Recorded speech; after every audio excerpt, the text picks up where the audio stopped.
Now, Bohemians have been rocked by poor results over the last couple of weeks and, of course, off the field financial problems. So Friday night's match away to Dundalk was a must-win game for Pat Fenlon's side. Dundalk have been on a slide down the table and they were hoping to arrest that trend at Oriel Park. So an important match for both teams, watched by Stephen Alkin. All of the match officials were central to the drama in Oriel Park. Early on, youth international Daniel Kearns and Simon Madden combined. The cross missed by Brian Shelley, Stephen Maher arriving just a fraction late. Chris O'Connor certainly felt that. Dundalk looked hungry and motivated. From Gaynor's corner, Liam Burns won the initial header and Bohemians defended like rabbits in the setting sunlight. Wayne Hatswell kept the pressure on, and Mark Quigley's mistake gave Matthew Tipton the chance, but O'Connor spread himself well, danger averted. Maher's first yellow card was for this innocuous challenge on Rory Higgins. The look of incredulity on the Dundalk player's face said it all.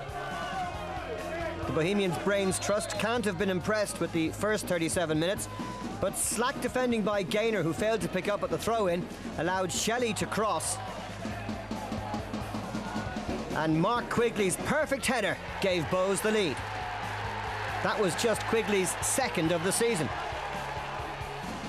Dundalk's reply was emphatic. Gaynor's free kick sailed over Ken O'Man. Tipton was first to react, his shot blocked by Shelley. Assistant Mark Gavin flagged, and the replay shows that Shelley's raised arm did block the shot. Harsh decision or not, Tipton sent O'Connor the wrong way and Dundalk were deservedly level.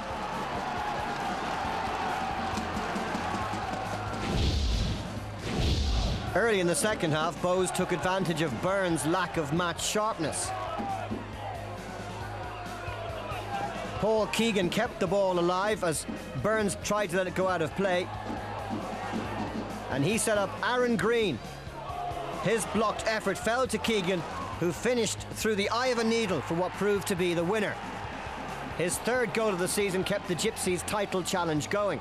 But Dundalk were harshly denied an equaliser when Maher's great run and cross set up Tipton, and with the Bohs defence starting the post-mortem, it was assistant Kieran Delaney's flag that denied Dundalk the equaliser. Maher's late challenge on Gareth McGlynn meant his game was over. A second yellow and a few harsh words to Mr. Tomney could mean an extra ban for the former Saint. The confidence boost of scoring helped Quigley produce his best form for some time. But Glenn Cronin chose the wrong option here with players left and right. In truth, the champions were untroubled against 10-man Dundalk, and they could have extended their lead. McGlynn setting up Owen Heary, whose cross found substitute Paddy Madden. The save was easy for Peter Cherry. The 3 in a row is still a possibility for Bohemians, but this was far from a fluent performance, even if all 3 points were secured. Dundalk are just 3 points above the playoff positions as the league moves into its last lap. Disappointed with the goal, you know, Benzie should have stuck it out of play, and we should have got our shape from there, but you know, our decision making at the moment's costing us, but the performance wise, you know, we dealt with Bohs and we caused them 1 or 2 problems, but if you don't keep 11 men on the pitch, then you're going to find it difficult. Tough game, very tough game for us. Probably Dundalk deserves something now, but a little bit we deserve something now, so a draw might have been a fair result, but it's show great credit to the players for showing great character in the second half. We didn't perform as we would have liked in the first half, and you know, they went out in the second half, worked a lot harder and probably got our just rewards in the end, you know. But it was a tough game. We knew it was going to be tough. It's never easy coming here. You know, they're on a bit of a bad run, a bit like ourselves, and thought they showed good character as well tonight. They worked hard for the manager to try to get the points, but unfortunately we got them, and like I said, 2 very good finishes for the goals. So 2 wins in a week for Bohemians, but Pat, the match officials had a bit of a bearing on the outcome of this one at Oriel. Yeah, I mean, again, you know, you look at the couple of incidents that were there. I mean, the sending off the first tackle was a very soft yellow card. Now, you know, when you look at it, maybe he's been doing a few things beforehand, but to me, it's not a yellow card. Okay, well, let's have a look at it because Stephen Maher. I mean, you see he's come in. I mean, I just can't see what a card is for there. I mean, you know, you look at it and you say to yourself, for what? You know, here's the second one. Oh, that's the one that wasn't given. The one that wasn't given, exactly the same. Here's the tackle that came in. Yeah. Okay, I mean, he's caught him from behind there, Con, right? But just have a look at McGlynn. I mean, he gets up straight away, card's given, he's up, on here he comes down, he's fine, not a problem.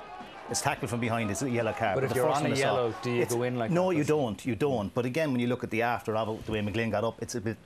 To me, it's not. I wouldn't have any fault with McGlynn there. No, absolutely not. No. It was more a body check than anything else. The whole problem developed with the first yellow card. The first one was shocking. Which, you know, Paul, we've looked at it. We've seen it a few times. Unless he said something to the referee originally, because the first one, it looked like the referee was in his way or something. But like whatever he gave the first yellow card, that's incredible, to see. I mean, he had committed a few fouls, but, you know, nothing major, nothing worth showing. You can't say, we'll give him a yellow card because we missed him three times earlier. You go on the incident itself. But talking about the game, like we talked about earlier about Rovers in the big games, they're the games. Now you can see the relief on Pat's face after that one, because they, you know, down to 10 men, Dundalk could have nicked one at the end, a tight decision.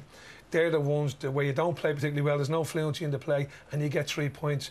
They all, you know, that's where the confidence comes as well for the run in. I mean, you mentioned that one about Dundalk maybe being a bit unlucky to not have an equaliser. Again, the assistants involved in this one. Was it offside? Was it not? We can have a look. It's hard to tell, I suppose. This is the handball one, first of all. Paul? But I think when you look, first of all, the ball coming in, they all seem to miss, and no one seemed to get up and challenge to it. He plays the ball. He looks like Brian puts his hand up, but again, Con, I've seen referees, 3 or 4 of them would allow it, and this referee gave a penalty for it. You know, this is... Paul, there's ones where you could toss it. Yeah, but this is the other one here. This is a big decision too from the linesman. It's very difficult for us for here, I feel, to call that. He looks like he's offside, and it's a big call because... From where we were sitting looking at it, we could argue, you know, he was offside, but the linesman, you've got to give him the benefit there from the angle he was at. But some of the decisions you're looking at, you can toss a coin. Like the free kick last week, you can toss a coin. We're sitting, you know, will you, won't you? In football, it's never going to be 100%. It's a gutter for Dundalk. It's a big call, but to me, on the goal, right? I mean, the lad puts the ball into the box. He scores the goal. Not one Bows player puts his hand up for an offside decision.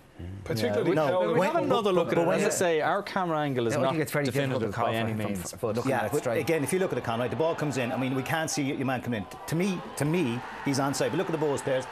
There's none of them. But in fairness, he points to the linesman to say it's offside. I mean, that's a huge call. I mean, that's either a 3-pointer or a 1-pointer. And none for Dundalk. None for Dundalk. In fairness to them, Paul, that we can bash them every week, but in that instant there, you'd have to give the benefit out the lines because where we're sitting. No, well, I couldn't call if that's offside. And that's being honest. Forward union goal, Con. For Dundalk, though, Paul, 8 defeats now in 11 games. Yeah, I think Ian probably hit a word there when he says Bones, you should have put that one out. We got our shape. They look like to me that they have no shape at the moment, and I've said this a couple of weeks ago. They concede too many goals. I know that they've lost a couple of players, but the one thing, if you're at the bottom, if you look, it's only a couple of games, and they'll be down in a relegation, maybe in the playoff. They need to tighten up defensively as a team and work from there. Start of the season, Bones was a huge player, and then Milligan in front of him protected that area as well. You've lost both of them for a lot of games, and you're looking at Big Bones back in the team now. When in effect, if you had a strong squad, he's not near match fit. I mean, that to cover. Kuzadovic looks like he could be struggling with that injury. He could be out, but I still think they've enough about them. You know, they might get sucked down, but I think if it comes to a challenge amongst the teams below them, that they'll have enough to get out of it.